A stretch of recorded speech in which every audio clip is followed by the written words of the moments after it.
Yeah.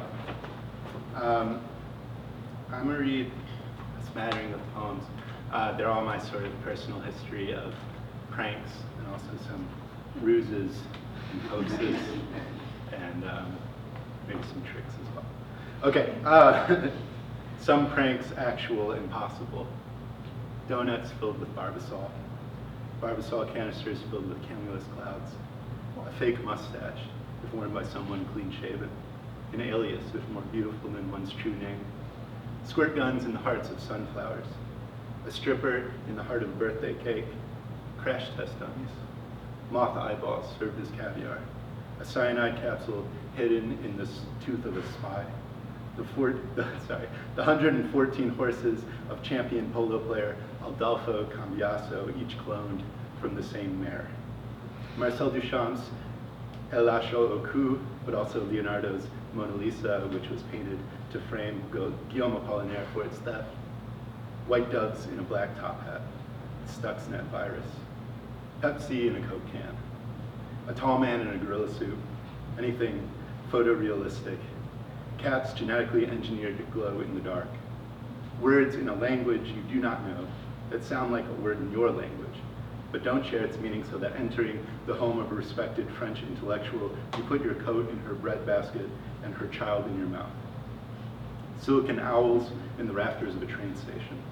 A single-family home filled with spider crabs. Shell corporations. A prayer if it involves the miraculous disappearance of suffering. A curse if it calls for the miraculous appearance of suffering. A stripper in a policeman's uniform. Les demoiselles d'Avignon and most other sex workers, hence the preponderance of the term trick. Mirrors that warp and reconfigure and misconstrue. Dildos, whether worn by a lover or tossed down the stairs of high school. The Son, the Holy Ghost, but probably not the Father. A sleeping toe in a warm cup of water. A nose you can hold between your fingers. A rose by any other name. Of all grammatical occasions, Zeugma. Monkey invents the prank. I didn't monkey with creation, not immediately. Nothing wrong with reiteration per se, I just figured monkeys number 2 and 3 might get the cushier branches. Not being, after all, was a cold husband, but he'd been monkeys, and only monkeys. In any case, I knew I didn't want to be here when it happened. I hightailed it and went to thinking, which at that time was like one of those old beer cans you had to open with a knife. Monkey, I said, it's time to make something of yourself. It was becoming and would soon involve several kinds of teeth, and when I returned, things would be green, loud, distinct, smelly, and actual. Come to Monkey, I said. And they came, the others, unquieting thinking. You wouldn't believe how much they were, and people, and places, and things. I could see right away what being was about. 2 went up into the hills, and 3 came down. 2 lay on a branch until the bigger thought, my branch. Many gathered at the trunk to consider the splatter. I did it then, I'm sorry. This one is squashed, I said, pointing at his head, which was like a raspberry waffle with too much syrup. He's all busted up, which means he's gone. First prank.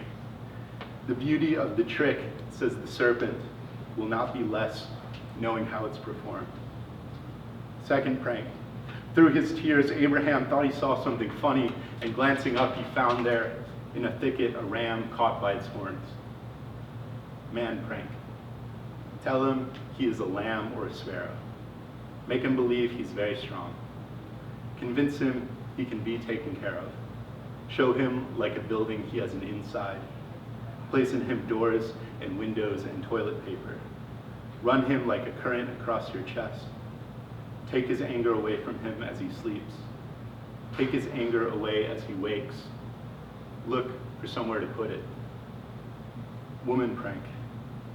The cry of a peahen can sometimes be mistaken for the voice of a woman. She is red roomy and keeps her spirit in the branches of a jujube tree, letting the wild dog sniff at its roots. All her life, her neck grows greener and greener.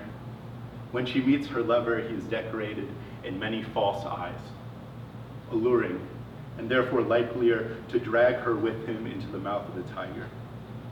The 6 different cries of a peahen, each of which she learned to warn of a different danger, can sometimes be mistaken for the cries of a woman.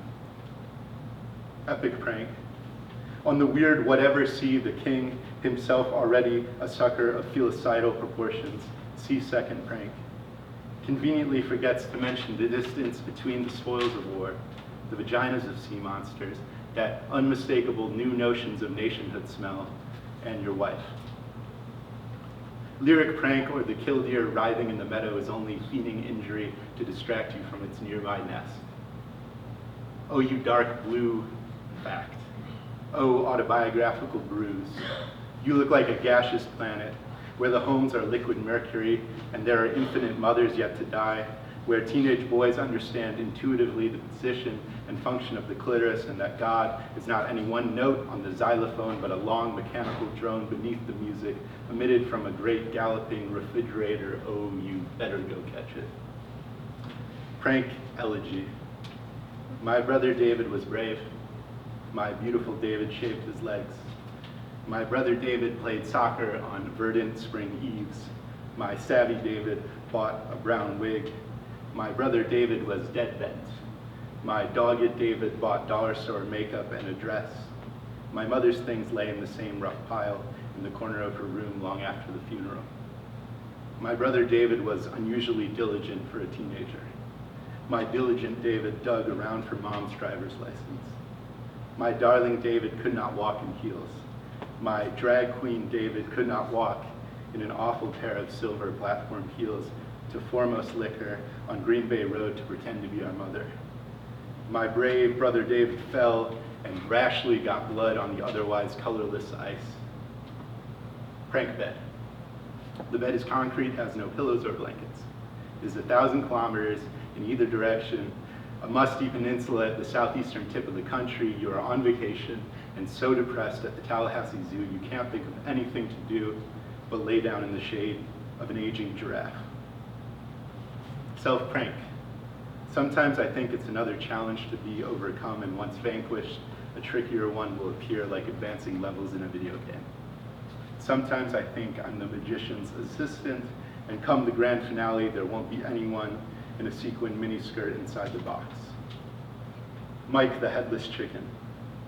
When the beheaded rooster wouldn't die, they put him in an apple box overnight. In the morning, they found him like a living butcher shop display, trying to crow next to the petunias. Chicken shit, chicken out. Bird-brained like a chicken with its head cut off, it's human nature to dismiss what we most need. But Mike is there, proud, concave neck hole held high on the 1945 cover of Life magazine. You wouldn't believe, said one scientist interviewed, how little of the brain is actually in your head. Saint-Denis of Paris. When the governor beheaded the missionaries, Denis is said to have picked up his head from the cobblestones and strolled for miles doing the usual bits about understanding and the hearts of men. He's most often depicted in portraits with his decapitated head in his hands. Painting him, there's the question of his expression, maybe a bloody ring around the frock of his bishop's robes, and one sits still a long time wondering where the halo goes. The War of the Worlds. In the cold, dark everything hangs our world, a pie set to cool on the windowsill. Heavy by necessity, with truth and with lies, there are in our world voices on the radio. Strange as it is to remember, it's something you come into and out of. There is, as if behind a painted over door, space in the world for the platypus.